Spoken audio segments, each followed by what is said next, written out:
জুরজেনা, আমি তো তোমার উপরে কোনোদিন জুলুম করি নাই। জুরজেনা, আমি তো তোমার কোনো দোষ করি নাই। তুমি কেন আমার বাবাকে কারবালার ময়দানে নিয়ে যাচ্ছ? জুরজেনা, তুমি জানো না আমি আব্বার কলিজা ছাড়া ঘুমাতে পারি না। জুরজেনা, তুমি কি জানো না আমি আব্বাকে জড়িয়ে ধরে ঘুমাই? জুরজেনা, যে গুড়া যাকে নিয়ে গেছে তাকে আর ফেরত আনতে পারে না। জুরজেনা, তুমি আমার বাবাকে নিয়ে যাবে, আমি জানি আর আনতে পারবে না। জুরজেনা, কোন দোষে তুমি আমাকে ইয়েতিম বানিয়ে দিচ্ছ?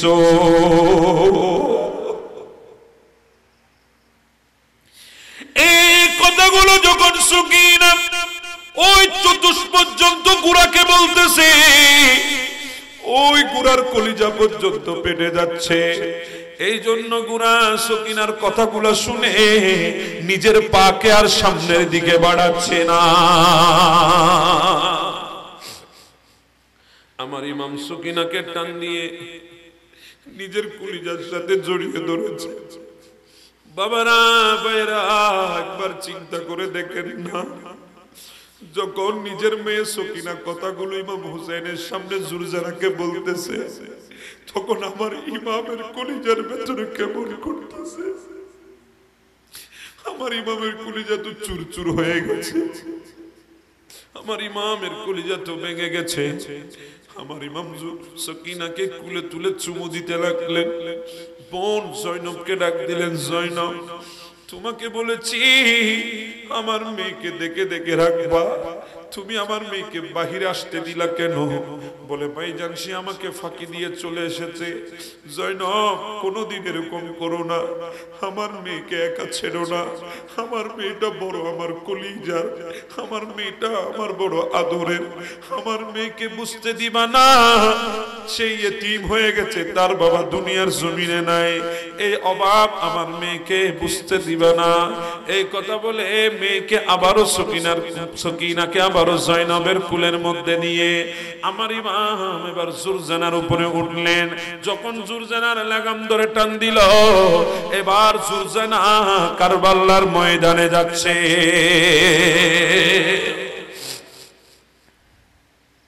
আমার ইমাম যখন কারবালার ময়দানে উপস্থিত হয়ে গেল, চারিদিকে একটা বড় শোরগোল সৃষ্টি হলো।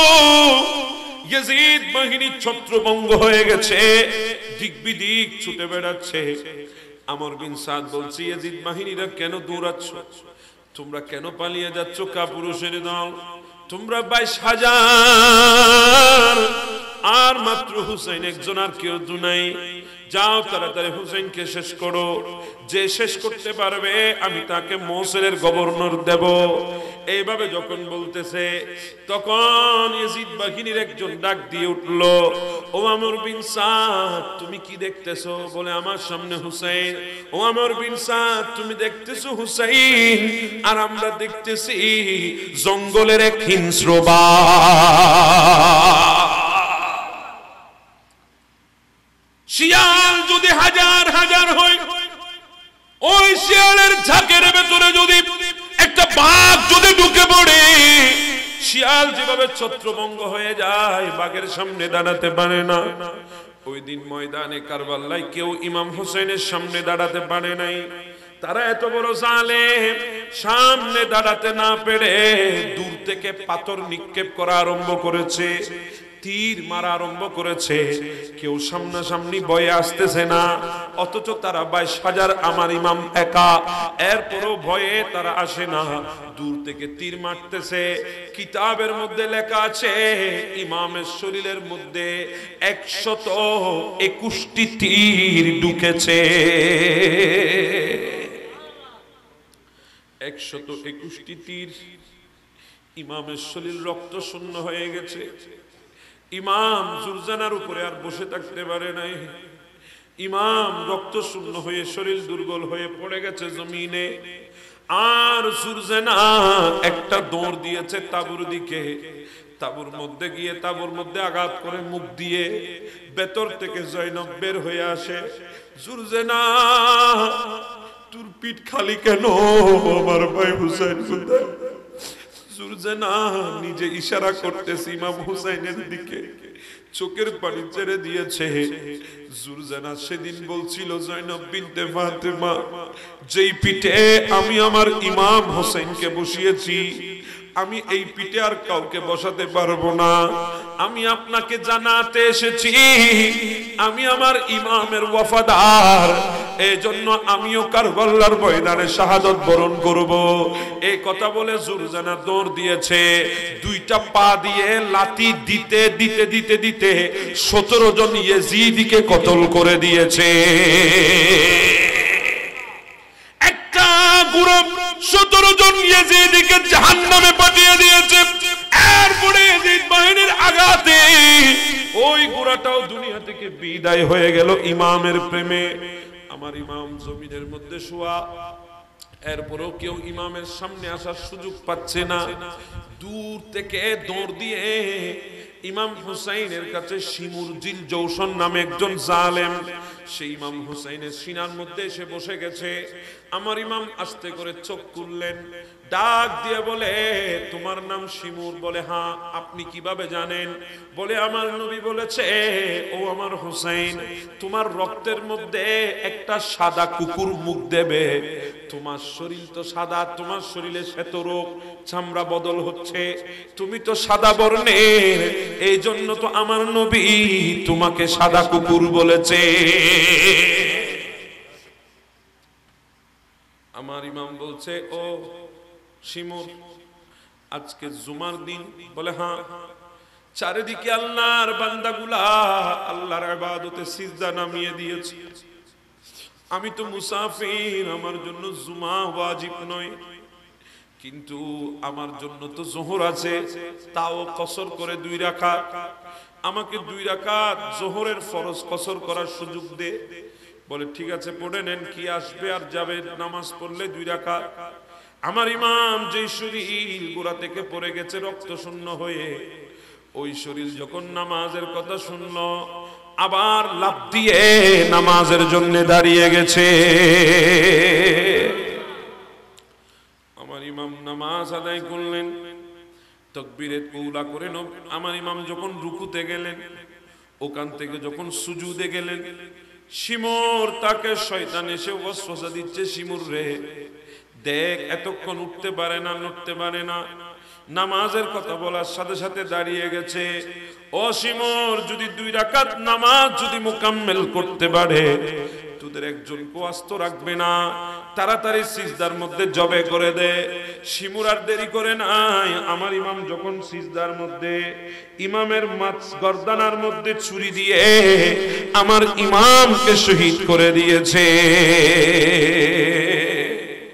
কারবালার ময়দানের 9 তারিখ দিন, গত 10 তারিখের রাত, যেটাকে আশুরার রাত বলা হয়, যে রাত গত মঙ্গলবারে আমাদের থেকে অতিবাহিত হয়েছে, সেই রাতের মধ্যে ইমাম আলী মুকাম ওনার সঙ্গী সাথীদেরকে নিয়ে তাবুর মধ্যে উনি যখন এশারের নামাজ আদায় করলেন। কিসের নামাজ? 3 দিন পর্যন্ত খানা নাই, পানি নাই, এরপরেও আল্লাহর ইবাদতের কথা ভুলে নাই, আল্লাহর ইবাদতের কথা ভুলে নাই। তাকবীরে তাহরিমা করে এশারের নামাজে দাঁড়িয়ে গেলেন। দাঁড়ানোর পরে এশারের নামাজ শেষ করলেন। সঙ্গী সাথীরা সবাই তাবুর মধ্যে চলে এসেছে। আমার ইমাম নামাজ শেষ করে সবার উদ্দেশ্যে একটা ভাষণ দিলেন। ও আমার বন্ধুরা, আমার সঙ্গী সাথীরা, আমার পরিবারের সদস্যরা, তোমরা যদি কেউ চলে যেতে চাও চলে যেতে পারবে। তোমাদেরকে ইয়েজিদ বাহিনীর সেনাপতি আমর বিন সাদ তোমাদেরকে বাধা দেবে না, তোমাদেরকে কেউ প্রতিবন্ধকতা সৃষ্টি করবে না।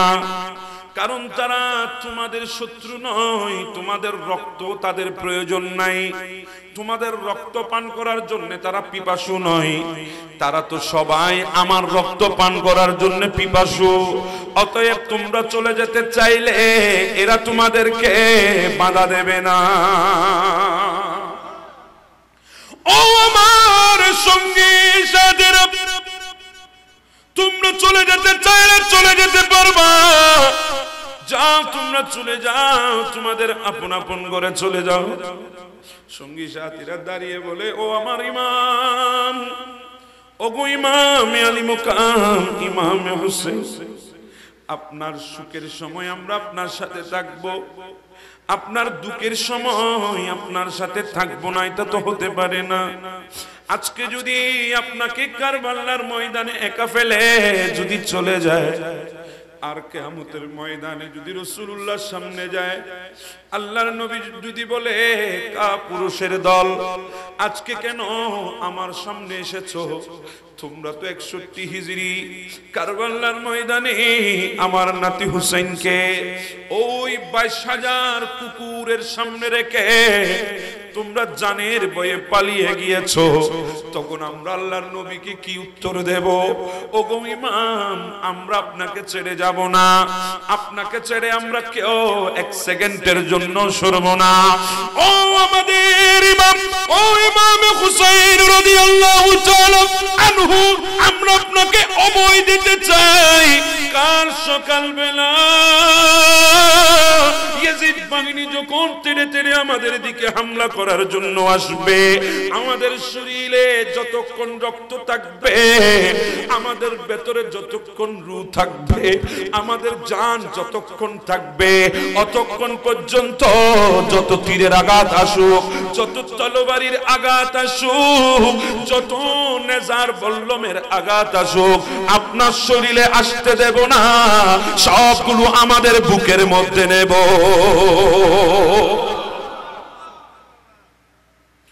আমরা এরপরও আপনাকে ছেড়ে যাব? আমার ইমাম বলে, আমি বুঝে গেলাম তোমরা আমাকে মোহাব্বত করো, তোমরা আমাকে ভালোবাসো, আমি জেনে গেলাম। ঠিক আছে, আমি তোমাদেরকে ওসিয়ত করছি, আমার ওসিয়ত শোনো।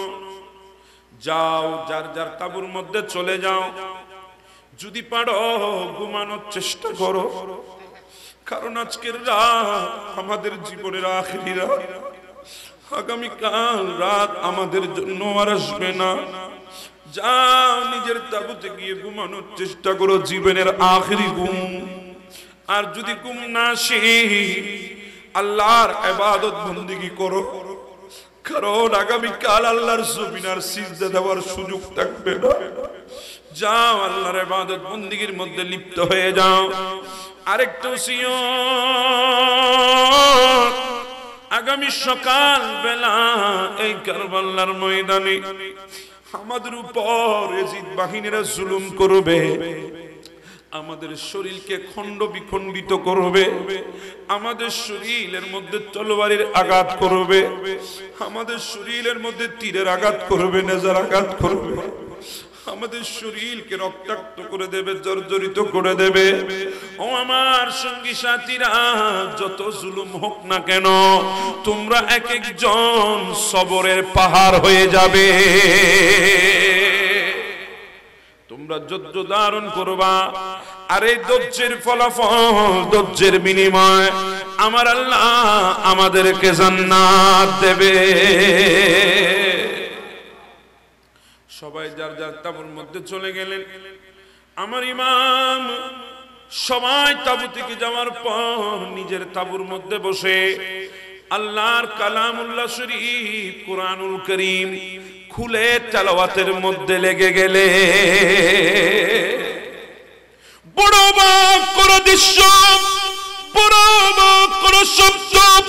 3 দিন পর্যন্ত খানা নাই, পানি নাই, ইফতার সাহারি ছাড়া অনাবরত রোজার রোজা। এরপরেও ইমাম কোরআন তেলাওয়াতের কথা ভুলে নাই। আমার ইমাম কোরআন তেলাওয়াত করতেছে। আমরা কোরআন তেলাওয়াত শিখেছি ইমামের জুবান থেকে, আমরা কোরআনের তেলাওয়াত শিখেছি হুফাজ ইকরামের জুবান থেকে।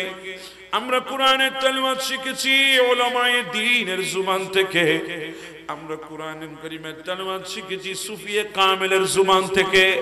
কিন্তু 61 হিজরি কারবালার ময়দানে এমন একজন ব্যক্তি ইমাম হুসাইন কোরআন তেলাওয়াত করতেছে, ইনি কোরআনের তেলাওয়াত শিখেছে খুদ রাসূল পাকের জুবান থেকে। কিতাবের মধ্যে লিখতেছে দুনিয়ার জমিনের মধ্যে যত জিন্নাত আমার নবীর উম্মত সাহাবী ছিল সবাই ময়দানে কারবালার মধ্যে একত্রিত হয়েছিল আমার ইমাম হুসাইনের আখেরি কোরআন তেলাওয়াত শোনার জন্য। ইমাম কোরআন তেলাওয়াত করতে করতে ঘুমিয়ে গেলেন। হঠাৎ করে যখন চোখ ছুটলো, রাত গভীর, ডাক দিলেন, আইনাল আলী আকবর, ও আমার বড় বেটা আলী আকবর কোথায়? বলে, লব্বাইক আব্বাজান, উপস্থিত আছি। আলী আকবর, আগামীকাল সকালবেলা এই ময়দানের মধ্যে আমাদের শরীরের উপরে তীরের আঘাত হবে, আমাদের শরীরের উপরে নেজার আঘাত হবে, আমাদের শরীরে বল্লমের আঘাত হবে, আমরা আঘাতে আঘাতে জর্জরিত হব। যাও তুমি একটু গিয়ে ওই ময়দানটা দেখে আসো, ময়দানের অবস্থা একটু পর্যবেক্ষণ করে আসো। ইমাম আলী আকবর যখন গেলেন, ময়দান ঘুরে চলে আসলেন। ইমাম আলী আকবরকে ডাক দিয়ে ইমাম হুসাইন বলে, বাবা তুমি কি ময়দান দেখো নাই? বলে, হ্যাঁ দেখেছি। বলে, অবস্থা কি বিবরণ করো। বলে, হুজুর, ও কলিজার বাবা ইমাম হুসাইন, আমি যখন কারবালার ময়দানে গেলাম, আমি দেখতেছি গোটা কারবালার ময়দান অন্ধকার। কেন? আসমানে তো 4 টাকার কথা, আজকে তো 9 তারিখ দিন, গত 10 তারিখের রাত। ইমাম আলী আকবর বলে, বাবা ইমাম আলী মোকাম হুসাইন, আসমানে চাঁদ নাই, আসমানের চন্দ্র আহলে বাইত রাসূলের এই জুলুম দেখে নিজের চেহারাকে মেঘের ভেতরে গোপন করে নিয়েছে। ও আমার বাবা, আমি আস্তে আস্তে করে কারবালার ময়দানের মাঝখানে বরাবর গেলাম। আর যখন আমি মাঝখানে বরাবর গেলাম, হঠাৎ করে দেখতেছি একজন বুরকা পরিহিত মহিলা হাতের মধ্যে একটা ঝাড়ু নিয়ে কারবালার ময়দান ঝাড়ু দিচ্ছে।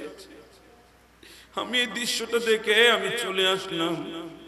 আমার ইমাম হুসাইন বলে, বাবা তুমি কি উনার সাথে কথা বলো নাই? বলে, না। তুমি কি উনাকে জিজ্ঞাসা করো নাই? বলে, না। ও আলী আকবর, তুমি যদি জিজ্ঞাসা করতা তিনি তো তোমার সাথে কথা বলতো। আলী আকবর, ইনি তো কারবালার ময়দানের কোনো মানুষ নয়, কারবালার ময়দানের আশেপাশের কোনো বাসিন্দা নয়, ইনার বাড়ি কুফার জমিনেও নয়, ইনার বাড়ি বসরার জমিনেও নয়, ইনার বাড়ি ইরাকের জমিনেও নয়, ইনার বাড়ি বাগদাদের জমিনেও নয়, ইনার বাড়ি কাদিসিয়ার মধ্যেও নয়, ইনার বাড়ি হচ্ছে মদিনায় তৈবা শরীফে। ইনি তো দুনিয়ার জমিনে নাই, ইনি তো আমার নানা জানের ইন্তেকালের 6 মাসের মাথায় ইন্তেকাল করেছে। ইনি তো জান্নাতুল বকি শরীফের মধ্যে দাফন হয়েছে। ও আমার আলী আকবর, আগামীকাল ইয়াজিদ বাহিনীরা আমাদের শরীরের উপর তলোয়ারের আঘাত করবে, আমাদের শরীরের উপরে তীরের আঘাত করবে, আমাদের শরীরের উপরে নেজার আঘাত করবে, আমাদের শরীরের উপরে বল্লমের আঘাত করবে। আঘাতে আঘাতে জর্জরিত গোড়া থেকে যখন আমরা ময়দানে পড়ে যাব, ময়দানে যদি কোনো কর কাটা কীট পতঙ্গ থাকে, ওগুলার উপরে পড়লে আরো বেশি ব্যথা পাবো বলে আমার মা ফাতেমা এসে ময়দান পরিষ্কার করে দিচ্ছে। আল্লাহু আকবার, আল্লাহু আকবার। 10 তারিখ সকালবেলা হলো, ইমাম ফজরের নামাজ পড়লেন। পড়ার পরে আহলে বাইত রাসূলের যারা সঙ্গী সাথী ছিলেন এরা বলছেন, হুজুর আমাদেরকে অনুমতি দিন, আমরা ময়দানে যাব। আমার ইমাম বলছেন, আমি তোমাদেরকে এখন অনুমতি দিতে পারবো না, আমার উপরে অনুমতি দেওয়া তোমাদের উপর এখন হালাল হয় নাই। বলে, হুজুর কেন? বলে, না আমরা তো আক্রমণ করার জন্য আসি নাই, আমার নবীর নীতি কি তোমরা ভুলে গেছো? আমার নবী কোন জিহাদের ময়দানে গিয়ে আক্রমণ করে নাই। যখন কাফের আক্রমণ করেছে আমার নবী সাহাবীদেরকে প্রতিহত করার জন্য নামিয়েছে। এটা হচ্ছে ইসলামের শিক্ষা। তারা অপেক্ষা করছে। এদিক থেকে ইয়াজিদ বাহিনীরা যুদ্ধের বাজনা বাজিয়ে দিয়েছে। যুদ্ধের বাজনা বাজিয়ে কয়েকটা তীর যখন আহলে বাইতুর রাসূলের তাবুর মধ্যে মারলেন, তখন ইমামে আলী মাকাম বলছে, এখন আমার জন্য হালাল হয়েছে তোমাদেরকে অনুমতি দেওয়া, যাও তোমরা যাও।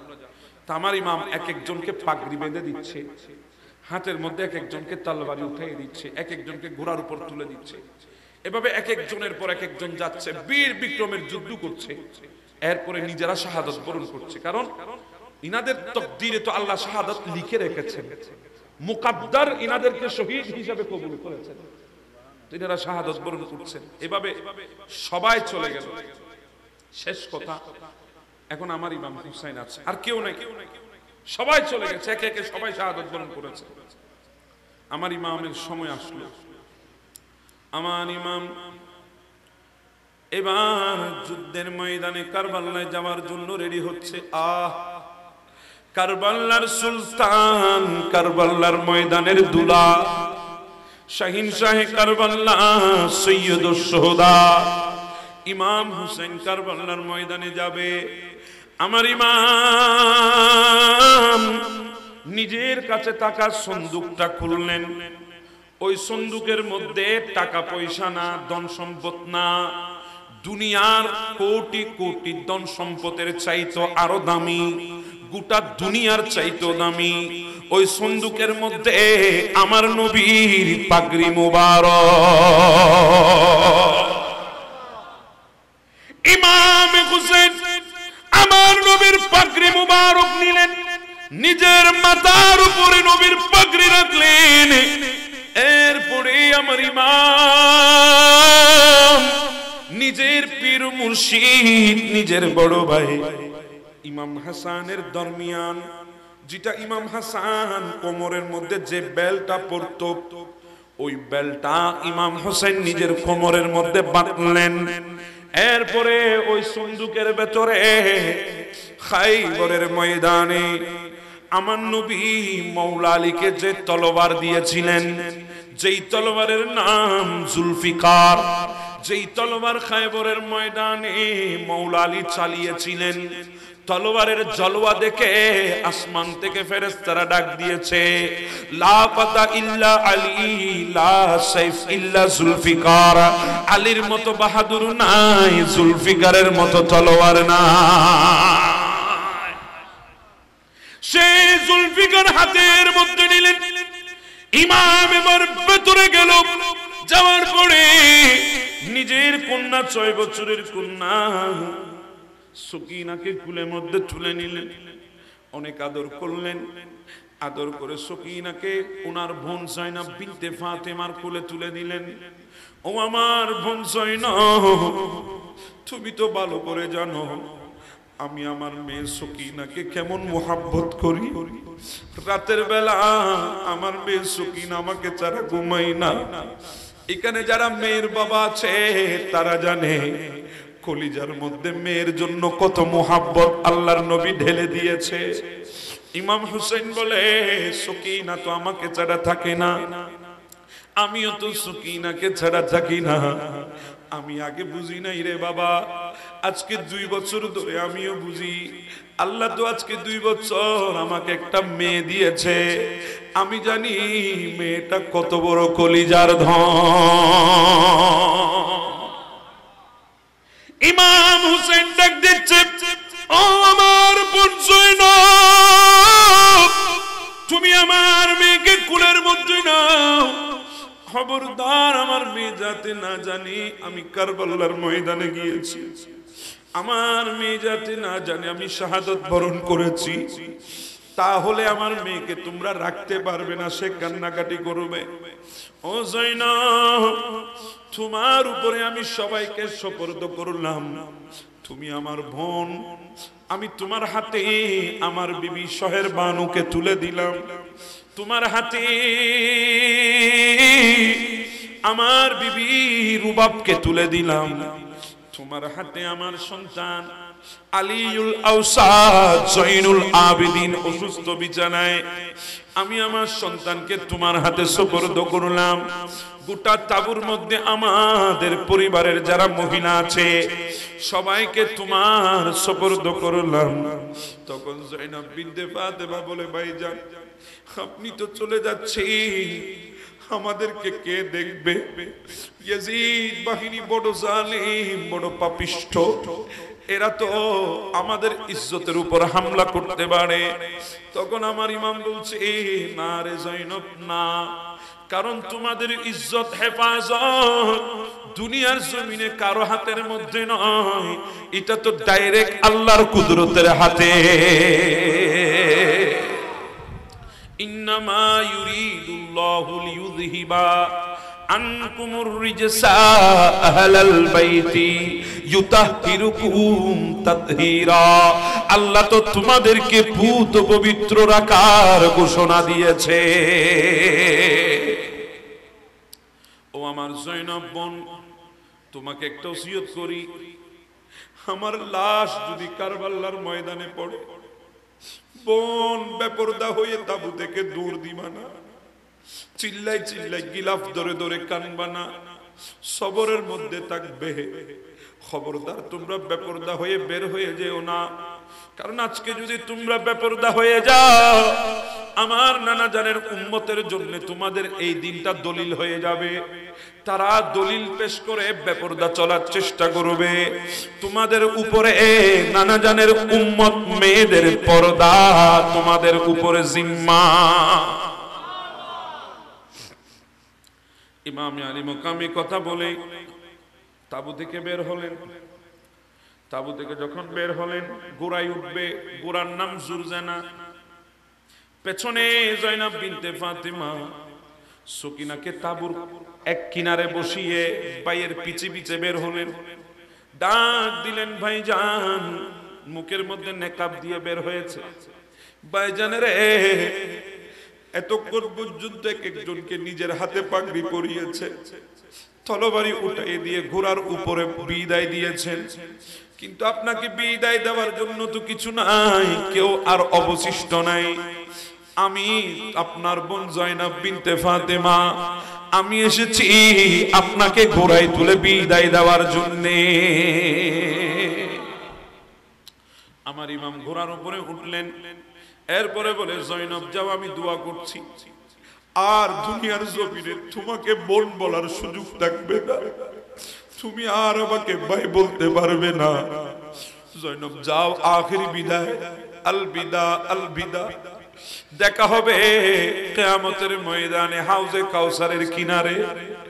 এই কথা বলে ইমাম জয়নব বিনতে ফাতেমাকে তাবুর মধ্যে পাঠিয়ে দিলেন। আর জুরজানার দুইটা লাগাম ধরে যখন টান দিলেন, বলে, জুরজানা চলো, সামনের দিকে চলো। জুরজানা যাও, সামনের দিকে যাও, আর কেউ নাই। এজিদ বাহিনী আমার রক্ত পান করার জন্য পিপাসু হয়ে আছে, চলো আমাকে কারবালার ময়দানে নিয়ে যাও। জুরজানা সামনের দিকে যাচ্ছে না, সে বারবার নিজের মাথাকে নিচের দিকে করতেছে। তখন আমার ইমাম বুঝে গেলেন কোনো না কোনো কিছু হয়েছে। ইমাম গুড়া থেকে নামলেন। কিতাবের মধ্যে আছে গোটা আসমান অন্ধকার, সূর্য আসমানে নাই। সূর্য মেঘের ভেতরে লজ্জায় নিজের চেহারাকে গোপন করে ফেলেছে। গোটা কারবালার ময়দান অন্ধকার। ইমাম আলী মুকাম জুরজানা থেকে নামলেন। নেমে যখন পেছনের দিকে আসলেন, দেখতেছে ফুফির পেছনে পেছনে, ফুফির চোখ ফাঁকে দিয়ে সকিনা জুরজানার পেছনের দুইটা পা ধরে বসে আছে।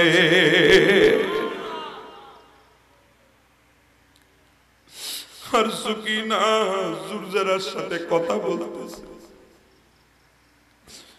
সকিনা বলছে, জুরজানা আমি তো তোমার কোন অপরাধ করি না। জুরজানা আমি তো তোমার উপরে কোনোদিন জুলুম করি নাই। জুরজানা আমি তো তোমার কোনো দোষ করি নাই। তুমি কেন আমার বাবাকে কারবালার ময়দানে নিয়ে যাচ্ছ? জুরজানা, তুমি জানো না আমি আব্বার কলিজা ছাড়া ঘুমাতে পারি না। জুরজানা, তুমি কি জানো না আমি আব্বাকে জড়িয়ে ধরে ঘুমাই? জুরজানা, যে গুড়া যাকে নিয়ে গেছে তাকে আর ফেরত আনতে পারে না। জুরজানা, তুমি আমার বাবাকে নিয়ে যাবে আমি জানি আর আনতে পারবে না। জুরজানা, কোন দোষে তুমি আমাকে ইতিম বানিয়ে দিচ্ছ?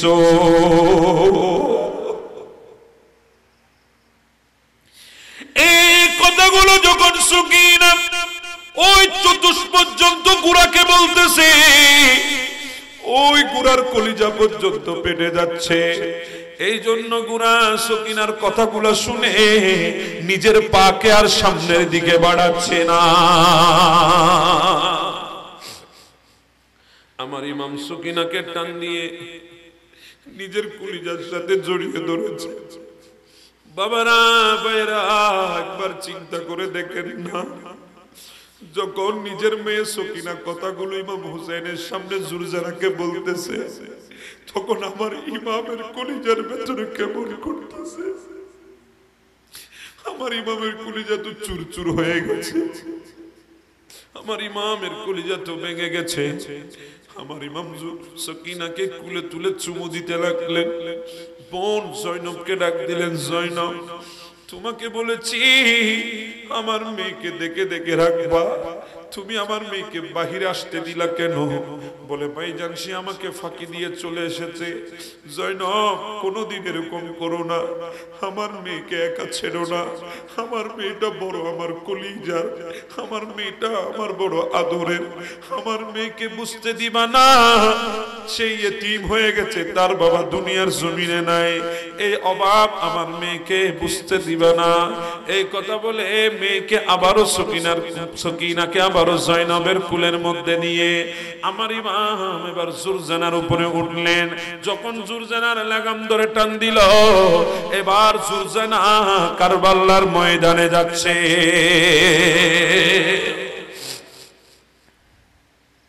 আমার ইমাম যখন কারবালার ময়দানে উপস্থিত হয়ে গেল, চারিদিকে একটা বড় শোরগোল সৃষ্টি হলো। ইয়াজিদ বাহিনী ছত্রভঙ্গ হয়ে গেছে, দিক বিদিক ছুটে বেড়াচ্ছে। আমর বিন সাদ বলছে, ইয়াজিদ বাহিনীরা কেন দৌড়াচ্ছ? তোমরা কেন পালিয়ে যাচ্ছ? কাপুরুষের দল, তোমরা 22,000, আর মাত্র হুসাইন একজন, আর কেউ নাই। যাও তাড়াতাড়ি হুসাইনকে শেষ করো, যে শেষ করতে পারবে আমি তাকে মৌসুলের গভর্নর দেব। এইভাবে যখন বলতেছে, তখন ইয়াজিদ বাহিনীর একজন ডাক দিয়ে উঠলো, ও আমর বিন সাদ, তুমি কি দেখতেছো? বলে, আমার সামনে হুসাইন। ও আমর বিন সাদ, তুমি দেখতেছো হুসাইন, আর আমরা দেখতেছি জঙ্গলের এক হিংস্র বাঘ। শিয়াল যদি হাজার হাজার হয়, ওই শিয়ালের ঝাঁকের ভেতরে যদি একটা বাঘ যদি ঢুকে পড়ে, শিয়াল যেভাবে ছত্রভঙ্গ হয়ে যায়, বাঘের সামনে দাঁড়াতে পারে না। ওই দিন ময়দানে কারবালায় কেউ ইমাম হোসেনের সামনে দাঁড়াতে পারে নাই। তারা এত বড় জালেম, সামনে দাঁড়াতে না পেরে দূর থেকে পাথর নিক্ষেপ করা আরম্ভ করেছে, তীর মারা আরম্ভ করেছে।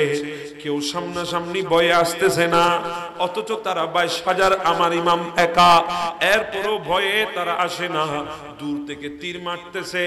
কিতাবের মধ্যে লেখা আছে, ইমামের শরীরের মধ্যে 121টি তীর ঢুকেছে। 121টি তীর। ইমামের শরীর রক্ত শূন্য হয়ে গেছে। ইমাম জুরজানার উপরে আর বসে থাকতে পারে নাই। ইমাম রক্ত শূন্য হয়ে শরীর দুর্বল হয়ে পড়ে গেছে জমিনে। আর জুরজানা একটা দৌড় দিয়েছে তাবুর দিকে। তাবুর মধ্যে গিয়ে তাবুর মধ্যে আঘাত করে মুখ দিয়ে ভেতর থেকে জয়নব বের হয়ে আসে। জুরজানা, তোর পিঠ খালি কেন? আমার ভাই হুসাইন কোথায়? জুরজানা নিজে ইশারা করতেছে ইমাম হুসাইনের দিকে, চোখের পানি ছেড়ে দিয়েছে। জুরজানা সেদিন বলছিল, জয়নব বিনতে ফাতেমা, যেই পিঠে আমি আমার ইমাম হোসেনকে বসিয়েছি, আমি এই পিঠে আর কাউকে বসাতে পারবো না। আমি আপনাকে জানাতে এসেছি আমি আমার ইমামের ওয়াফাদার, এই জন্য আমিও কারবালার ময়দানে শাহাদত বরণ করব। এই কথা বলে জুরজানা দৌড় দিয়েছে, দুইটা পা দিয়ে লাথি দিতে দিতে দিতে দিতে 17 জন ইয়েজিদিকে কতল করে দিয়েছে। একটা গ্রুপ 17 জন ইয়েজিদিকে জাহান্নামে পাঠিয়ে দিয়েছে।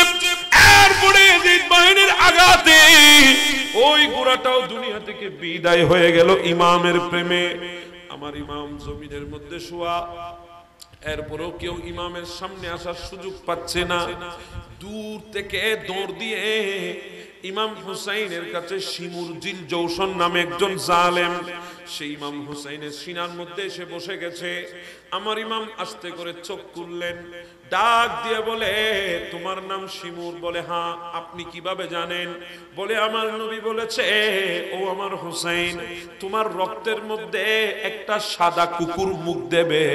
তোমার শরীর তো সাদা, তোমার শরীরে শ্বেত রোগ, চামড়া বদল হচ্ছে, তুমি তো সাদা বর্ণের, এই জন্য তো আমার নবী তোমাকে সাদা কুকুর বলেছে। আমার ইমাম বলছে, ও শিমুর, আজকে জুমার দিন? বলে হ্যাঁ। চারিদিকে আল্লাহর বান্দাগুলা আল্লাহর ইবাদতে সিজদা নামিয়ে দিয়েছে, আমি তো মুসাফির, আমার জন্য জুমা ওয়াজিব নয়, কিন্তু আমার জন্য তো জোহর আছে, তাও কসর করে 2 রাকাত। আমাকে 2 রাকাত জোহরের ফরজ কসর করার সুযোগ দে। বলে ঠিক আছে, পড়ে নেন, কি আসবে আর যাবে, নামাজ পড়লে 2 রাকাত। আমার ইমাম যেই শরীর গোড়া থেকে পড়ে গেছে রক্ত শূন্য হয়ে, ওই শরীর যখন নামাজের কথা শুনলো, আবার লাফ দিয়ে নামাজের জন্য দাঁড়িয়ে গেছে। আমার ইমাম নামাজ আদায় করলেন, তাকবীরে উলা করে আমার ইমাম যখন রুকুতে গেলেন, ওখান থেকে যখন সুজুদে গেলেন, শিমুর তাকে শয়তান এসে ওয়াসওয়াসা দিচ্ছে, শিমুর রে দেখ, এতক্ষণ উঠতে পারে না, নড়তে পারে না, নামাজের কথা বলার সাথে সাথে দাঁড়িয়ে গেছে। ও শিমুর, যদি 2 রাকাত নামাজ যদি মুকাম্মেল করতে পারে, তোদের একজনকে আস্ত রাখবে না, তাড়াতাড়ি সিজদার মধ্যে জবে করে দে। শিমুর আর দেরি করে নাই, আমার ইমাম যখন সিজদার মধ্যে ইমামের গর্দানার মধ্যে ছুরি দিয়ে আমার ইমামকে শহীদ করে দিয়েছে। ইমামের মাথাকে তীরের আগায় নিয়ে তারা মিছিল করেছে। শুধু তাই না, ইমামে আলী মোকাম সহ শহদায়ে কারবালা যারা শাহাদত বরণ করেছে, এদেরকে দাফন তো দূরের কথা, এদের লাশ মোবারকের উপরে তাদের গোড়া, গাদা, ওঁট এগুলাকে দৌড় করিয়েছে। এত বড় বর্বর জালেম। কিন্তু দেখেন ইতিহাসের নির্মম পরিহাস, তারা ইমামে আলী মোকামকে শহীদ করার পরেও আজকে তারা মুর্দা হয়ে গেছে, আর ইমামে আলী মোকাম শাহাদাত বরণ করার পরেও জিন্দা হয়ে গেছে। এটাই হচ্ছে আল্লাহ পাকের বড় ফায়সালা। আল্লাহ পাক আমাদেরকে সেই ইমামের উসিলায় এতক্ষণ যে আমরা বসেছি, আমাদের এই বসাকে নাজাতের উসিলা হিসাবে কবুল করুন। এই মাহফিল প্রত্যেক বছর হোক, আপনারা চান তো ইনশাআল্লাহ? একটু আমাকে হাত তুলে কি দেখাতে পারবেন? আল্লাহ পাক ভাইদের এই ওয়াদাকে, এই মুহাব্বতকে আল্লাহ কিয়ামত পর্যন্ত আলে রাসূলের জন্য কবুল করে নিন। যারা আর্থিক, শারীরিক, মানসিক যেভাবে সহযোগিতা করেছে, আল্লাহ সবার শিরকত গুলাকে কবুল করে নিন, আমিন। আসুন আমরা একটু দাঁড়িয়ে মুহাব্বতে নবীকে সালাম। 40 জন খ্রিস্টান, বিষয় হযরতে ঈসা আলাইহিস সালাম। বিষয় কি? ইনি কি পাবলিক ছিলেন না নবী ছিলেন? ইনি কি শুধু নবী ছিলেন নাকি রাসূলও ছিলেন? উনার উপরে জলিলুল কদরের একটা আসমানি কিতাব নাজিল হয়েছে, বড় বড় 4 কিতাবের একটা, যেটার নাম ইনজিল শরীফ। উনি উলিল আজমের মধ্যে অন্যতম একজন আল্লাহ রাসূল ছিলেন। উলিল আজম মানে 5 জন বড় বড় রাসূল, 5 জন বড় বড় রাসূল, এদেরকে বলা হয় উলিল আজম। এই বড় বড় 5 জন রাসূলের মধ্যে একজন ছিলেন হযরতে ঈসা রূহুল্লাহ। এত বড় একজন নবী, তো খ্রিস্টানরা ওনার বিষয়ে নবীর সাথে মুনাজারা করবে। খ্রিস্টান ঈসা আলাইহিস সালামের উপরে তাদের দলিল উপস্থাপন করেছে। তাদের দাবি হচ্ছে ঈসা আলাইহিস সালাম আল্লাহর পুত্র। এখানে নাউজুল গম করে নকরবেন না, ঈসা আলাইহিস সালাম কার পুত্র? কত বড় কথা! আল্লাহ পাকের শানে কত বড় বেয়াদবি, যেখানে আল্লাহ বলছেন লাম ইয়ালিদ ওয়া লাম ইউলাদ, আমি না কারো কাছ থেকে জন্ম নিয়েছি, না আমি আল্লাহ কাউকে জন্ম দিয়েছি। সেখানে তারা বলছে আল্লাহ ঈসা আলাইহিস সালামের আব্বা। আরো জোরে বলেন না নাউজুবিল্লাহ। দলিল বলে, দলিল হলো ঈসা আলাইহিস সালামের কোনো বাবা নাই। যেহেতু ঈসা আলাইহিস সালামের কোনো বাবা নাই, উনি বাবা ছাড়া দুনিয়ায় এসেছেন, তো ঈসা আলাইহিস সালামের বাবা হচ্ছে আল্লাহ। নাউজুবিল্লাহ, মাআযাল্লাহ। কত বড় মর্মান্তিক কথা! তাদের বক্তব্য শেষ, এবার আমার নবী বক্তব্য উপস্থাপন শুরু করেছেন।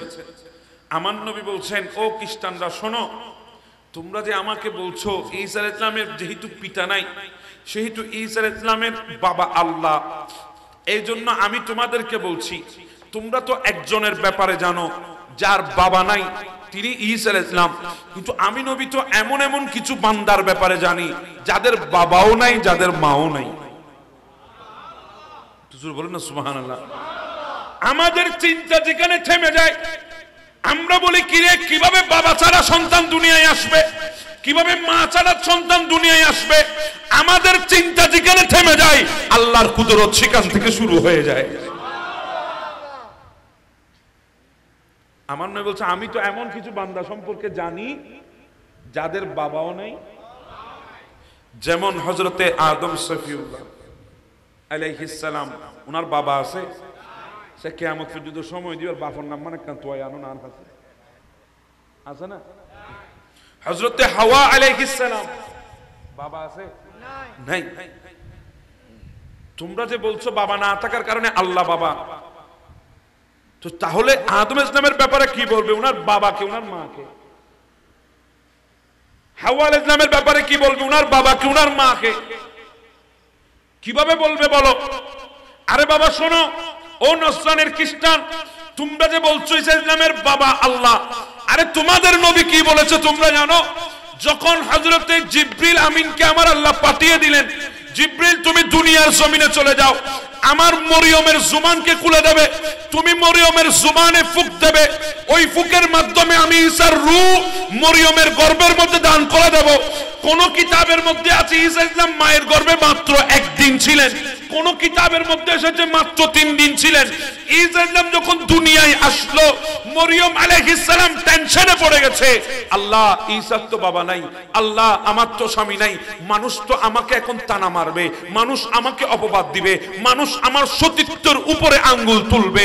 ঈসার আমার সন্তান ঈসা তার বাবার পরিচয় জানতে চাইবে, তার পিতৃ পরিচয় জানতে চাইবে, তার জন্মদাতাকে জানতে চাইবে। আল্লাহ আমি এখন কি করব? আল্লাহ আমি কি করব? আল্লাহ কি করব? আল্লাহ বলে টেনশন করিস না। ফাআশারাত ইলাই, তারা যখন জিজ্ঞাসা করবে ঈসার বাবাকে, তখন তুই আমার নবীর দিকে ইশারা করে দিবি। তুই মরিয়ম জবান বন্ধ করে রাখবি, মরিয়ম তুই আমার ঈসার দিকে ইশারা করবি। ঈসা ইসলাম 3 দিনের বাচ্চা, দুলনায় দোল খাচ্ছে, মানুষ এসে বলে মরিয়ম, ঈসার বাবার নাম কি? ঈসার বাবাকে, তার জন্মদাতাকে হযরতে মরিয়ম আলাইহিস সালাম ফাআশারাত ইলাই, ইশারা করে দিলেন ওই সন্তানের দিকে। তখন মানুষ বলে 3 দিনের বাচ্চা, কিভাবে উত্তর দেবে? কিভাবে উত্তর দেবে? কিভাবে উত্তর দেবে? তখন ঈসা ইসলাম বলছে, ও দুনিয়ার মানুষ, ইন্নী আব্দুল্লাহ আতানিয়াল কিতাবা ওয়া জাআলানি নবিয়্যা। ও দুনিয়ার মানুষ, আমি ঈসা আল্লাহর বান্দা, আল্লাহ আমাকে কিতাব দিয়েছে, আল্লাহ আমাকে নবী হিসাবে দুনিয়ায় পাঠিয়েছে। কয়দিনের বাচ্চা? আর এটা 3 বছর হয়ে গেছে, ইতে যুদ্ধ তার দাও না, আর এটা 3 বছর হয়ে গেছে, যুদ্ধ তার দাও না। তুমি 3 দিনের বাচ্চা কথা কত? আর তো মাথাত নোয়াইর, এই জিয়ান মাথাত নোয়াইরিয়ান কুদরত, জিয়ান মাথাত নোয়াইরিয়ান কি কুদরত। তেমন ভাবে যেটা মাথায় আসে না সেটাই মুজিজা। আমাদের মাথায় আসছে না নবী কিভাবে মদিনায় বসে আমাদেরকে দেখতেছে, এই যেটা আমাদের মাথায় ঢুকতেছে না, আমাদের ওয়াহাবি বড় বড় কল্লাদের মাথায় ঢুকতেছে না, এটা হচ্ছে নবীর মুজিজা। এটা নবীর কি? তো তোমরা এখন বলো খ্রিস্টান, তোমাদের নবী বলছে উনি আব্দুল্লাহ, আল্লাহর বান্দা। ইন্নী আব্দুল্লাহ, হুজুর কোরআন শরীফে নাই সূরা মরিয়ম না, ইন্নী আব্দুল্লাহ, আমি আল্লাহর বান্দা। আতানিয়াল কিতাব, আল্লাহ আমাকে একটা কিতাব দিয়েছে। ওয়া জাআলানি নবিয়্যা, আল্লাহ আমাকে নবী হিসেবে দুনিয়ায় পাঠিয়েছে। তো তোমাদের নবী বলছে তিনি আল্লাহর বান্দা, আর তোমরা বলতেছো ইনি আল্লাহর পুত্র। এই পয়েন্টের মধ্যে তারা হেরে গেছে। আর জবাব আছে না? তো যদি বুদ্ধিমান হতো তাদের উচিত ছিল ভুল স্বীকার করে নেওয়া। কথা বলেন ঠিক না? কিন্তু তারা ভুল স্বীকার করে না, গাদ্দারি শুরু করেছে। কি শুরু করেছে? তো আমাদের দেশে কিছু বান্দা আছে ওই নজরানের খ্রিস্টানের খালাতো ভাই, চাচাতো ভাই, মামাতো ভাই, ফুফুতো ভাই বংশের নাতিফতি, এরা বাংলার জমিনে মুসলমান পরিচয় দেয়, কিন্তু যখন কোনো মুনাজারায় বসে সুন্নিদের সাথে যখন পারে না তখন তারা মেনে না নিয়ে গাদ্দারি করে। বলেন না গরজে হইন টিকটাক ইম বেগিন, এটা নমাইত ঠিক না বেঠিক দর করে হন বাবা, এরকম আছে না নাই? যখন মুনাজারায় হেরে যায় তখন তাদের গাদ্দারি শুরু হয়। শুধু গাদ্দারি না, না পেরে হাজার হাজার সুন্নি আলেমের উপর তারা আক্রমণ পর্যন্ত করেছে। আল্লামা গাজী শেরে বাংলাকে তারা একবার দুইবার নয় অনেকবার রক্তাক্ত করেছে।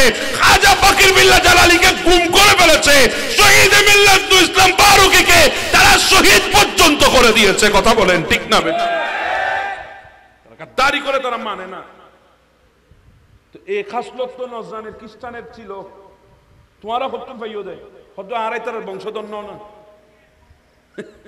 আরব বাপ চাচা যে খাইছুত আর এ খাইছুত না থাকবো না, কারণ ও ফুয়াই বাফরে দেখি শিখে দেয় অনা না, নাকি বাপে ফুয়ারে দেখি শিখে দেয়, ফুয়াই বাফরে দেখি শিখে দেয়। এজন্য সন্তানের সামনে সদাচরণ করার চেষ্টা করবেন, উত্তম ব্যবহার করার চেষ্টা করবেন, দিন শিখার চেষ্টা করবেন, দিন শিখানোর, কারণ সে আপনাকে দেখে শিখছে।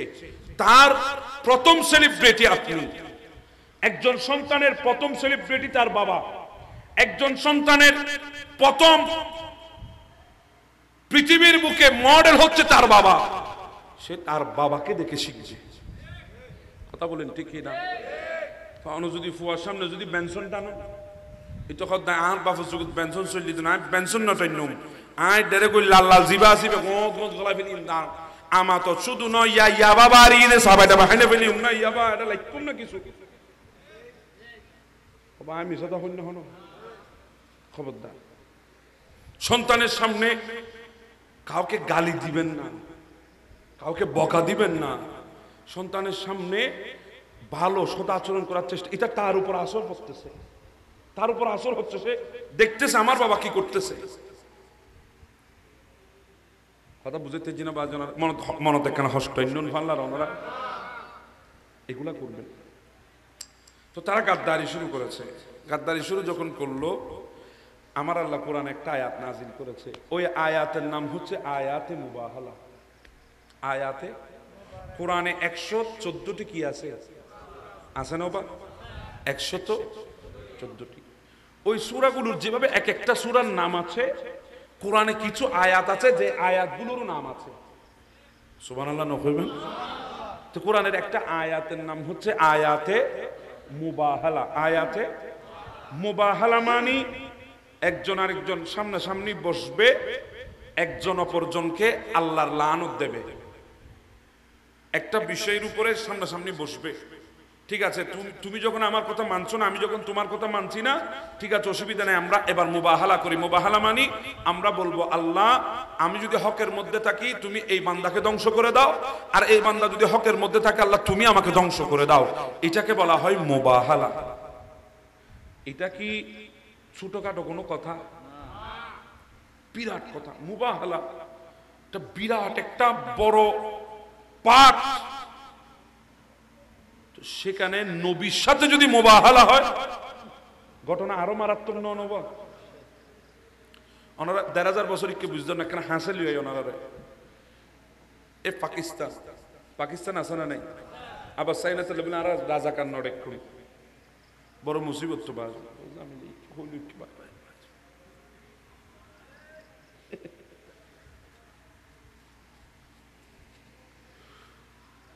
আহা আল্লাহ আর হেফাজত করুক। পাকিস্তান আমরা যে আজকে বাংলার জমিনে এলমে হাদিস এলমে ফিক এলমে মান্তিক এলমে বালাগত এগুলো সরাসরি বাংলায় আসে নাই, পাকিস্তান হয়ে হিন্দুস্তান হয়ে এসেছে।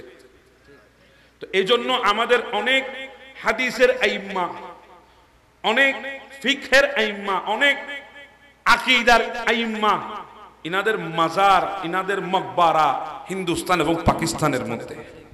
কথা বলেন ঠিক না? ইমাম আলা হযরত ইনি আহলে সুন্নাত ওয়াল জামাতের ইমাম, ইনার মাজার কোথায়? হিন্দুস্তানে। ইনার মাজার কোথায়? হিন্দুস্তানে। চিশতিয়া তরিকার সিংহ পুরুষ, ভারত উপমহাদেশের ইসলাম প্রচারের মহানায়ক খাজাগান খাজা মঈনুল মিল্লাত ওয়াদ দ্বীন খাজা মঈনুদ্দিন চিশতি আজমিরি, ওনার মাজার কোথায়? আর সেই খাজা মঈনুদ্দিন চিশতিকে যিনি ফুয়ুজাত দিয়ে মালামাল বানিয়ে হিন্দুস্তানে ঢুকিয়েছেন, সেই ফুয়ুজাতে মালামালের অধিকারী দাতা গঞ্জবশ লাহুরি আলী হাসবেরি, ওনার মাজার হচ্ছে পাকিস্তানের জমিনে। ইবে যখন গরিবে নামাজ লাহোর হয়ে যখন হিন্দুস্তানে আসতেছেন, উনি দাতা গঞ্জবশ লাহুরি, ওনার নাম হচ্ছে আলী হাসবেরি রাদিয়াল্লাহু তাআলা। ওনার মাজারে 40 দিন চিল্লা করেছেন, অবস্থান করেছেন। চিল্লামানি মসজিদ গাঁটটিল ডুগির ডোস ডোস ফাদনের নাম চিল্লা নবা ইয়া চইতে গাঁটটিল ডুগি ফাদাতে শুধু পুরো মসজিদ বাস বানাই ফেলি। ওরে সুবহানাল্লাহ, আছে না নাই? কোনো ভুল হই না হনো আর রোগ তবলিগত গিয়ে 40 দিন, এটা তবলিগত গিয়ে 40 দিন বাদ আয় 7 দিন তার বউ একজন লগিয়ে গই। তাই কইলাম যে যারা যাবে তবলিকে বউ নিয়ে যাবে পাবলিকে। কথা কি আমি ভুল বলছি কোন? আল্লাহর বলিদের চিল্লা আর এই বলিদের চিল্লার মধ্যে তফাৎ আছে না? উনি ওখানে মুরাকাবা করেছেন, মুশাহাদা করেছেন, ইবাদত বন্দেগী করেছেন। কোথায়? দাতা গঞ্জবশ লাহোরের মাজারে, পাকিস্তানে লাহোর শহরে। উনি ওখান থেকে যখন বের হচ্ছেন তখন দাতা গঞ্জবশ লাহোরি মাজারের ভেতর উনি দুনিয়া থেকে পর্দা করেছেন মাজারে। উনি মাজারের পাশে পাশে 40 দিন চিল্লা করেছেন। এখনো জায়গাটা ওখানে আছে যেখানে দাতা গঞ্জবশ লাহোরের মাজারে গরিবে নামাজ অবস্থান করেছিলেন, ওটা রেখে দিয়েছে বরকতান।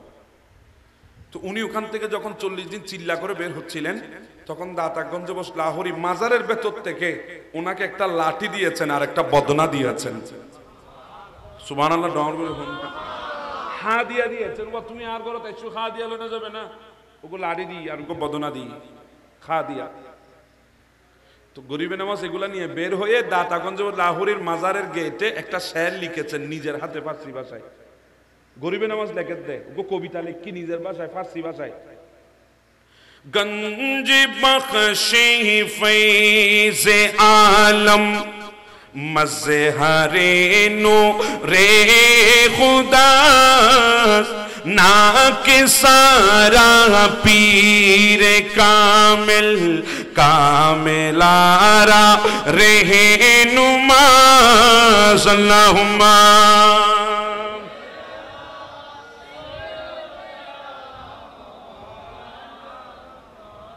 वाला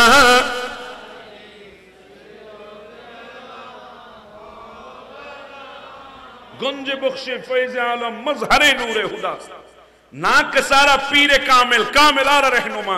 আরে গাতা গঞ্জবশ লাহোরি ইনি শুধু रहनुमा নয়, ইনি শুধু পথ প্রদর্শক নয়, যারা रहनुमा ইনি তাদের रहनुमा।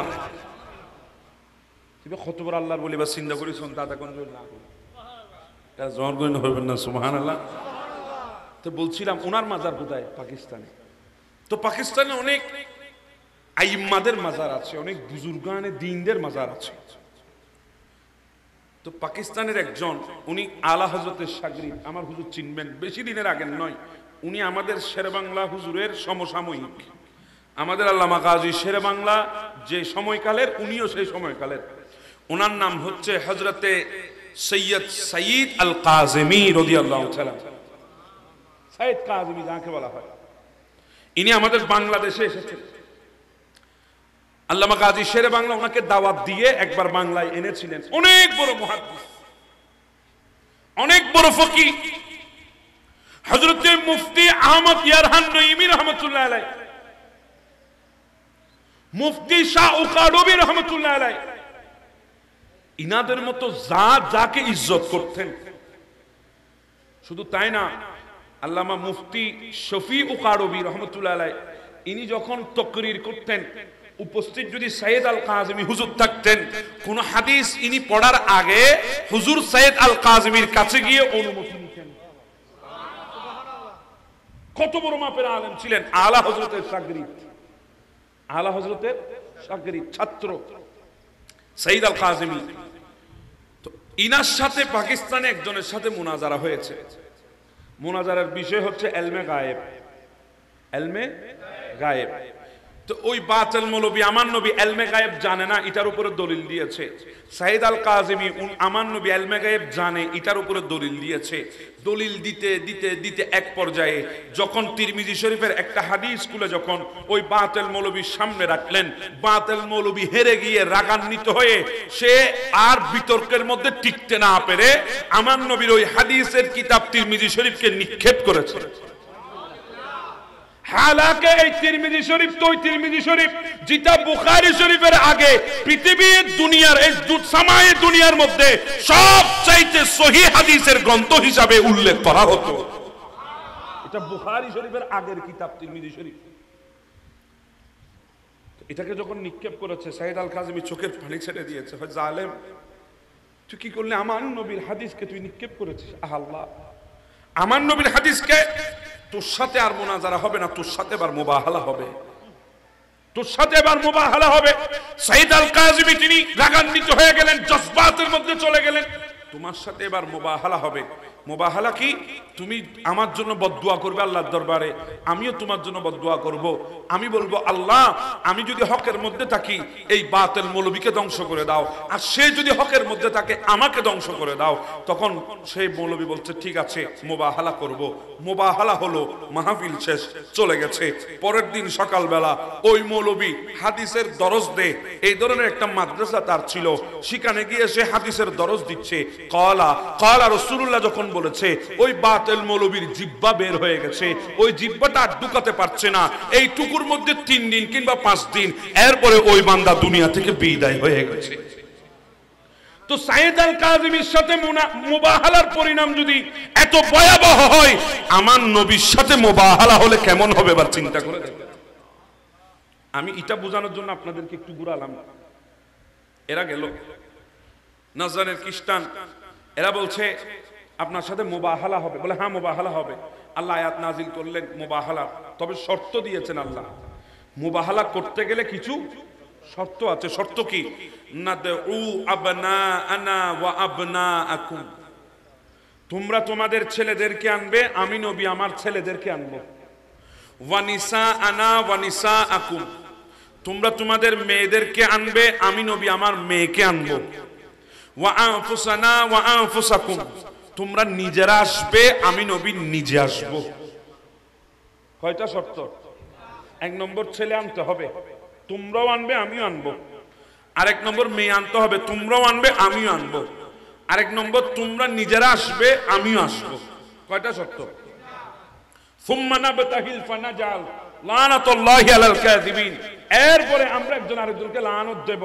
যে মিথ্যাবাদী সে ধ্বংস হবে, যে সত্যবাদী সে টিকে থাকবে। এরা বলে ঠিক আছে, একটু আমাদের পরামর্শ করতে হবে। এরা চলে গেল, গিয়ে তারা মশওয়ারা করলো, পরামর্শ করলো। কেউ কেউ বলে না, নবীর সাথে মুনাজারা করা যাবে না। আর কেউ কেউ এখানে স্কলা নাই না, খুদুন জিও নব বেড়া হেদিন চিন্তা করলে আবাসানা চলছো না, ইতে মায়ের কিন্তু বেশ মা, এটা কিন্তু মায়ের বেশ দিতে তুরুত তুরুত বেশি বালা, এটা মায়ের বেশ খায়। নফলাই এত নফলাই কোনো কিছু হইলে আগে বিবেক দিয়ে চিন্তা করিবেন, আগে মনোস্থির করে চিন্তা করিবেন। তার হদ্দে না আরা যাই অসুবিধা নাই, ইতার হদ্দে না যাইতাম না হয় দলই। মাঝখানে একদল বলছে ঠিক আছে আমরা যাব, তবে হ্যাঁ আমরা কাছাকাছি গিয়ে দূর থেকে আগে অবস্থা দেখব, ওখানে পরিস্থিতি কি আমাদের অনুকূলে নাকি আমাদের প্রতিকূলে। যদি আমাদের অনুকূলে হয় আমরা যাব, যদি প্রতিকূলে হয় আমরা যাব না। পরিস্থিতি দেখবো, কারণ পরিস্থিতি না দেখে যদি যায় পরিস্থিতি মোকাবেলা করা কঠিন হয়ে যাবে। কথা বুঝতে লাগুন না? অনখনকে আর বাড়ির জেলি ইটের ক্ষমতা সম্পর্কে, ইটের প্রভাব প্রতিপত্তি সম্পর্কে তাকে ধারণা লম করিব, নইলে অনজের বেসাচ্য হত্যাকান হলে বাজি না যাবেন, যাবেন না যাবেন। তো জিবে খবর লই যাইব ইবে বুদ্ধিমান, জিবে খবর লই যাইব ইবে বুদ্ধিমান, জিবে খবর লই না যাইব দেবেন দিতে ফিরে হয় বাইরে। কথা বুঝতেছেন? আচ্ছা ঠিক আছে, তোমাদের এই পরামর্শটা আমাদের ভালো লেগেছে, আমরা সবাই মেনে নিলাম। তো তারা আসতেছে, তো এইদিকে আমার নবীকে কে জানি এসে বলল ইয়া রাসূলুল্লাহ নজরানের খ্রিস্টান আসতেছে মুবাহালা করার জন্য। এখন আমার নবীকে প্রস্তুতি নিতে হবে না? শর্ত কয়টা? 3টা। আমার নবী দাঁড়ালেন, দাঁড়িয়ে বলছে আইনাল হাসান, হাসান কোথায়? লব্বাইক ইয়া রাসূলুল্লাহ। নানা জান আছি তো। আমার নবী হাসানকে ডান হাতে ধরলেন এভাবে। আইনাল হুসাইন দৌড় দিয়ে আসলেন, হুসাইন লব্বাইক ইয়া রাসূলুল্লাহ আছি তো। আমার নবী বাম হাত দিয়ে টান দিয়ে হুসাইনকে নিজের বুকের সাথে লাগিয়ে নিলেন। হুজুর বলেন না সুবহানাল্লাহ। হাসান কোথায়? ডান হাতে হও না, হাসান কোথায়? হুসাইন বুকে, হুসাইন বুকে। এরপরে আমার নবী ডাক দিলেন আইনাল ফাতেমা, লব্বাইক ইয়া রাসূলুল্লাহ। ফাতেমা তুমি আমার পেছনে চলে এসো। কোন দিকে? পেছন। ইয়া তো আরা দিদি আগে, আরা তো বউরু দিদি হড়ে মাই ফেলে দিদি আমার তুমি মাকে গুড়ি গুড়ি তোমার তো জেম্বা লাগে লগ যাও। আরে ইয়া বউরা আর সম্পত্তি তুই চালিও, তুই স বউয়ে সার হইতে ফুয়াজা লই ফিসি ফিসি বুড়ের গাটি আটি লই। ঠিক না বে? ঠিক হবা ইতারা নহব কিলে নহব তো হত বে, কিন্তু গদ ফরত না বরাবর জায়গা অনে আবার এটাকে চলি আইলেন।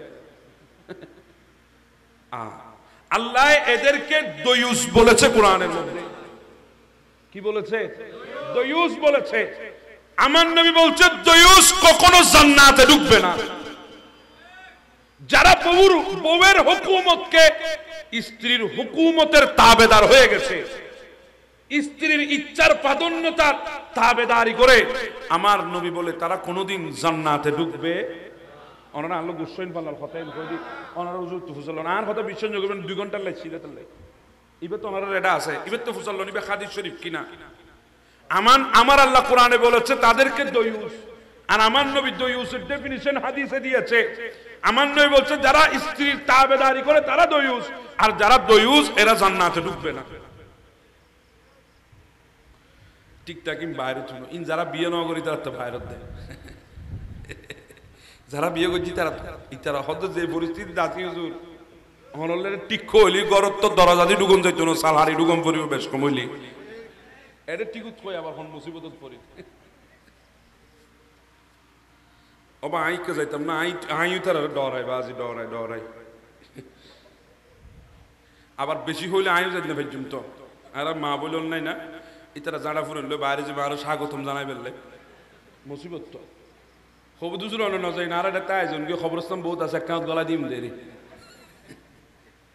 বড় মুসিবত। আল্লাহ তাদেরকে বুঝার তৌফিক দান করুক, আমাদেরকে দয়ুস হওয়া থেকে আল্লাহ হেফাজত করুক। মা ফাতেমাকে কোথায় আনলেন? পেছনে আনলেন, উনি পেছনে। আমার নবী ডাক দিলেন আইনাল আলী, লব্বাইক ইয়া রাসূলুল্লাহ। আলী তুমি ফাতেমার পেছনে চলে এসো। ইয়া রাসূলুল্লাহ আপনার হিকমত তো বুঝলাম না, আপনি কি বুঝাতে চাচ্ছেন, আপনার মুজিজা কি আমরা বুঝলাম না, আপনার নবুয়ত অন্তর কি চাচ্ছে আমরা বুঝলাম না। আপনি সামনে আসলেন, ফাতেমাকে মাঝখানে রাখলেন, পেছনে আলীকে দিলেন, কারণ কি? আমার নবী বলে ফাতেমা এটা তো এমন ফাতেমা যাকে আসমানের চন্দ্র দেখে নাই, যাকে আসমানের সূর্য দেখে নাই। তো আজকে ফাতেমাকে এনেছি কেন? আল্লাহ শর্ত দিয়েছে মেয়েকে আনতে হবে, সেজন্য আমি এনেছি। কিন্তু আমি আল্লাহ, আমি নবী ফাতেমার সামনের নেকাব হয়েছি, আলীকে পেছনের নেকাব বানিয়ে দিয়েছি। আলী পেছনের নেকাব, আমি ফাতেমার সামনের নেকাব। আমার নবী বলে আলী, কথা খেয়াল করবেন, আমার নবী বলে আলী, ফাতেমা বলে ইয়া রাসূলুল্লাহ, বলে ফাতেমা আমি নবী যখন হাঁটবো তুমি আমার কদম যেখানে পড়বে তুমি তার উপরে কদম রাখবে। হায় আল্লাহ, ইমামে আজম আবু হানিফা, ইমাম নোমান ইবনে সাবিত, ইমাম আজম মক্কা শরীফ গেলেন। উনি মক্কা থেকে মদিনায় যাবেন। উনি বলে আমি কিভাবে মদিনায় যাব? হুজুর কেন মদিনায় বাহনে করে যাবেন? বলে কোন রাস্তা দিয়ে বাহনে করে যাব? যে রাস্তা দিয়ে ইমামুল আম্বিয়া সৈয়দুল মুরসালিন খাতামুন নবিয়্যিন মদিনার সুলতান যে রাস্তা দিয়ে হেঁটে হেঁটে মদিনায় গিয়েছে, আমি ইমাম আবু হানিফা সেই রাস্তায় বাহনে চড়ে যাব? এটা তো কোনোদিন হতে পারে না। তো হুজুর আপনি হেঁটে হেঁটে যাবেন। বলে কিভাবে যাব? নবীর যেই পাথরের উপরে কদম রেখেছে, আমি যদি ভুলে ক্রমে সেই পাথরের উপরে যদি কদম রেখে ফেলি তাহলে আমার দুনিয়া আখিরাত তো বরবাদ হয়ে যাবে। হুজুর কিভাবে যাবেন? বলে আমি হেঁটেও যাব না, বাহনে করেও যাব না, আমি মক্কা থেকে মদিনা গড়াগড়ি করে করে আমি যাব। রাসূলের কদম যেখানে লেগেছে সেখানে আমার সিনাকে বাজিয়ে দেব। আর সেখানে নবী বলতেছে ফাতেমা তুমি আমার কদমের উপরে কদম রাখবে। চিন্তা করে দেখেন এটা কেমন ফাতেমাতুজ জোহরা, কেমন খাতুনে জান্নাত। গোটা উম্মত যদি উনার কদমে কুরবান হয়ে যায়, মা ফাতেমাতুজ জোহরার একটা শরীরের পশম বরাবর হওয়া সম্ভব হবে? জি বলেন না, সম্ভব হবে? কখনো সম্ভব না। আমার নবী বলছেন শোনো, আমি ফাতেমার নাম কেন ফাতেমা রেখেছি জানো? ইন্নামা সাম্মাইতু বিনতে ফাতেমা। আমি ফাতেমার নাম কেন ফাতেমা রেখেছি? ফাতেমা শব্দের অর্থ দূরে সরিয়ে দেওয়া, দূরে সরিয়ে রাখা, দূর করে দেওয়া। আমার নবী বলছে আমি কেন রেখেছি? আন্নাল্লাহা ফাতামাহা ওয়া ফাতামা মুহিব্বিহা আনিন্না। যারা আমার ফাতেমা এবং যারা ফাতেমাকে মুহাব্বত করবে, কাল কিয়ামতের ময়দানে আল্লাহ তাদেরকে জাহান্নামের আগুন থেকে দূরে সরিয়ে রাখবে। আমরা তো আজকে বলতে পারি আমরা ফাতেমাতুজ জোহরাকে মুহাব্বত করি, কথা বলেন ঠিক না? আচ্ছা, পৃথিবীর জমিনে এমন কোন বান্দা আছে আমারে বলেন যে বান্দা আসলে রাসূলুল্লাহ চেয়ার থেকে উঠে যাবে? এমন কোন শ্রেষ্ঠ বান্দা কি আছে আমার নবীর সামনে? হালাকে আমি যদিও আপনাদের সামনে এখন চেয়ারে বসেছি, আমি যোগ্যতায় আপনাদের থেকে কোনো অংশে বেশি বলে আমি চেয়ারে বসি নাই। আপনারা আমাকে দেখবেন না, না দেখে আমার কথাগুলো যদি শুনেন ভালো লাগবে না, এজন্য আমাকে দেখার জন্য চেয়ারে বসিয়েছে। যোগ্যতায় আমি চেয়ারে বসি না, আমার চাইতে আরো বেশি যোগ্যতা আপনাদের ভেতরে আছে, আমার চাইতে আরো বেশি মুত্তাকি আবেদ সালেহ এই মজলিসে আছে। আমি আপনাদের চাইতে বেশি যোগ্যতার বলে চেয়ারে বসি নাই। কিন্তু আপনি আমাকে বলেন এখানে অনেক যোগ্যতা সম্পন্ন ব্যক্তি আছে, আমার উস্তাদ আছে, যদি আসে আমাকে চেয়ার ছেড়ে দিতে হবে, কথা বলেন ঠিক না বেঠিক? কিন্তু আপনারা বলবেন হুজুর আদম ইসলাম আলী ছাড়ে দিব না, হুজুর ঈসা ইসলাম ছাড়বে না, মুসা ইসলাম না। কেন? সমস্ত নবীর সামনে মকামে মাহমুদ আল্লাহ তো আমার নবীর জন্য রেখেছে, ওটা তো সিংহাসন মকামে মাহমুদ, ওখানে আমার নবীকে সবার সামনে বসাবে। জিবে মকামে মাহমুদ বইব, ইবের মকাম আর ইবের মকামুর মধ্যে আর কে আছে না দুনিয়া? কিন্তু মায়েশা সিদ্দিকা কি বলছেন দেখেন, মায়েশা সিদ্দিকা উম্মুল মুমিনিন বলে যখন দাখালাত আলান নবী সাল্লাল্লাহু আলাইহি ওয়াসাল্লাম, যখন নবীর হুজরায়ে পাকের মধ্যে ফাতেমা আসতো, কে আসতো? ফাতেমাতুজ জোহরা খাতুনে জান্নাত যখন আসতো, আমার নবী আসনে বসা, চেয়ারে বসা, আমার নবী যখন ফাতেমাকে দেখতেন কামা ইলাই, আমার নবী দাঁড়িয়ে যেতেন। সুবহানাল্লাহ। আমার নবী ফাতেমাকে দেখার সাথে সাথে কামা ইলাই, আমার নবী দাঁড়িয়ে যাইতেন, শুধু যেতেন না, ফাকাব্বালাহা ওয়া আজলাসাহা ফি মাজলিসি, আমার নবী ফাতেমার কপালের মধ্যে চুমু দিতেন এবং নিজে চেয়ার ছেড়ে দিয়ে ফাতেমাকে চেয়ারের মধ্যে বসাতেন। কেমন ফাতেমাতুজ জোহরা! আমরা কোন ফাতেমার জিকির করার মতো যোগ্যতা অর্জন করেছে একবার চিন্তা করে দেখেন। আল্লাহ আমাদেরকে কেমন করে বাছাই করেছেন আজকে ফাতেমাতুজ জোহরা জিকির করার জন্য। আমার নবী বলছেন আমি ফাতেমার পর্দা হেফাজত করছি। কি হেফাজত করছি? পর্দা হেফাজত করছি। আমি তো দুনিয়ায় ফাতেমার পর্দা হেফাজত করছি, কিয়ামতের ময়দানে আমার আল্লাহ মা ফাতেমার পর্দা হেফাজত করবে। যখন ফাতেমা কিয়ামতের ময়দানে আমার আল্লাহ বলবে, হে আমার নবীরা, হে আমার সিদ্দিকরা, হে আমার নবীর সাহাবীরা, ও শুহাদায়ে কিরামরা, আহলে মাহশর যারা আছো সবাই মাথাকে নিচু করে ফেলো। যতক্ষণ ফাতেমা ফুলসিরাত পার দিয়ে জান্নাতে ঢুকবে না ততক্ষণ কেউ মাথা উপরের দিকে তুলতে পারবে না। আমার নবী বলছেন, আমি দুনিয়ায় ফাতেমার ইজ্জত হেফাজত করছি। ইয়া রাসূলুল্লাহ কিভাবে? বলে, ফাতেমা যাকে আসমানে সূর্য দেখে নাই, চন্দ্র দেখে নাই, যার শরীর বড়ির আন্দাজও, আমাদের মা বোনরা পর্দা করলেও আমরা তো বড়ির আন্দাজ বুঝতে পারি, বুঝেন না পারি না? ইয়া বোরখা হদিন বাইরে দিন ফিতে দি বাঁধিয়ে বুঝা দেয় একবার ইন্দি ফিসু দি সদ্দুর আসে না নেই ওবা বোরখা বোরখায় বে স্টাইল নিবে পর্দা ইয়া ইবের একটা বুকুর মধ্যে ওরে কি সুন্দর কারুকার্য নসন তাইলে আরো বেসার ওবা এখনো ভুল হই না। একসময় আনার মুরব্বী হল এটা আছে, ঠিক হলি ঠিক কইবেন ধরে নুহলে আন্ন কইন। যে সময় গরতুন মাইফলের বাইর গতু রিক্সার মধ্যে তুলতু, ইবে তো বোরখা গজ্জি গজ্জি, ইবে বোরখা ফজ্জি, এর পরেও ইবে বোরখা মানে আজকে বোরখা না পরে ইবে বোরখা ফজ্জি দিবে বুতর আরো ছজন ঢুকিত তারিব এডিলে ডুলা বোরখা ফজ্জি উদ্দিন নেকাপনো ডাইরেক্ট পর্দা ডাকি দিয়ে দে সগুর এটা জালি জালি দেখানো যার চোখ পর্যন্ত। এর পরেও রিক্সার সেরবাল দি সারি দিয়ে রে বাঁধি দিই আবার ইবে দি পর্দা, ইবে কি পর্দা, ইবে জিবে করে ইবে বোরখা, ইবে পর্দা নয়, ইবে কি বোরখা। কথা বুঝতে লাগল না? আমার নবী বলছে ফাতেমা তো ওই ফাতেমা যে ফাতেমার শরীর কেমন এটা পর্যন্ত আন্দাজ কেউ করতে পারে না। সুবহানাল্লাহ নফর না, শরীরের আন্দাজ পর্যন্ত আমার উম্মত জানে না। তো আজকে আল্লাহর শর্তের কারণে, আল্লাহর দেওয়া শর্ত পূরণের জন্য আমাকে ফাতেমাকে নিয়ে যেতে হচ্ছে। ওয়ানিসানা ওয়ানিসাকুম, তোমরা তোমাদের মেয়েদেরকে আনবে, আমি আমার মেয়েকে আনবো। তো আমি নিয়ে যাচ্ছি আমার মেয়েকে, কিন্তু আমার মেয়ে যখন আরবের মদিনার বালির মধ্যে কদম রাখবে, তো বালিতে কদম রাখলে পায়ের নকশা বসে যায়। তো ওই নকশা যদি মানুষ দেখে, মানুষ তো ফাতেমার পায়ের সাইজ কতটুকু এটা পর্যন্ত আন্দাজ করতে পারবে। এই জন্য আমি নবী বলছি, ফাতেমা আমি যেখানে কদম দেব সেখানে তুমি কদম রাখবে। আলী তুমি ফাতেমার উপরে কদম দিয়ে ফাতেমার পায়ের নকশাকে মুছে দেবে, যাতে মানুষ ফাতেমার পায়ের নকশা বুঝতে না পারে। কেমন করে পর্দা ইনারা তাসাজ্জুলার হদ্দুজুর খনজুগুতায় খনওয়াজ করতে কিন্তু অনেরে ইয়া তো আনার মা বোন ফদ্দা করো তো না, মঞ্জুর ফদ্দা খুলি ফেলার দে।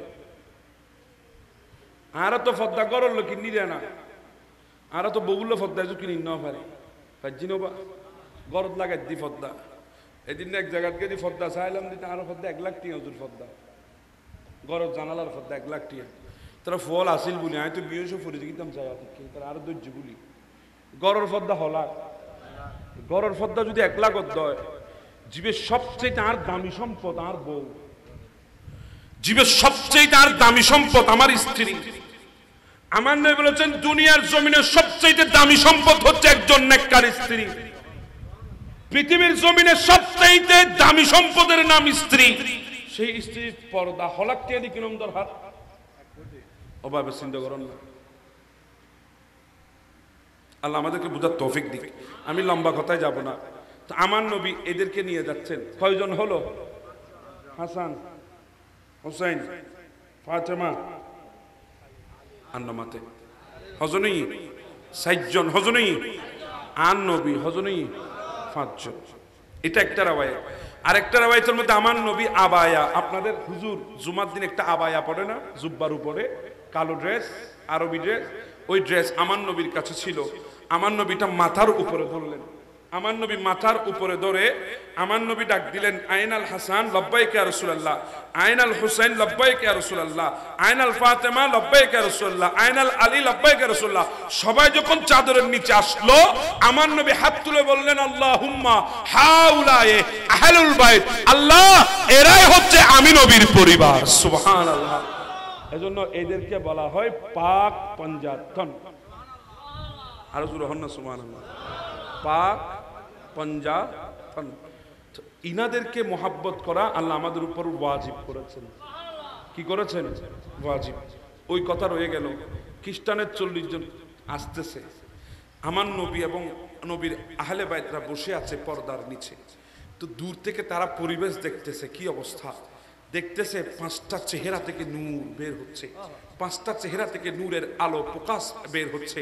তখন একজন পাদ্রী বলছে, ও খ্রিস্টানরা দেখ দেখ ওই 5টা চেহারা থেকে কিভাবে নূর বের হচ্ছে।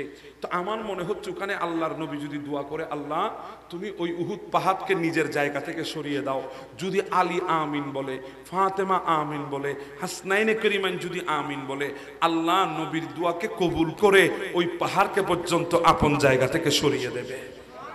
তো তোমরা ইনার সাথে মুবাহালা করতে যাচ্ছ, খবরদার যাবে না। সবাই দৌড় দিয়ে আমার নবীর কদমে পড়ে গেছে। তো আমি যেটা বলতে চাচ্ছিলাম, আহলে বাইত আরা হয় না ইয়া কে কে? আলী, ফাতেমা, হাসান, হোসেন, এরা হচ্ছে আমার নবীর আহলে বাইত। ইনাদের ভালোবাসা আল্লাহ আমাদের উপর কি করেছেন? ওয়াজিব করেছেন। এজন্য আল্লাহ বলছেন ইল্লাল মাওয়াদ্দাতা ফিল কুরবা।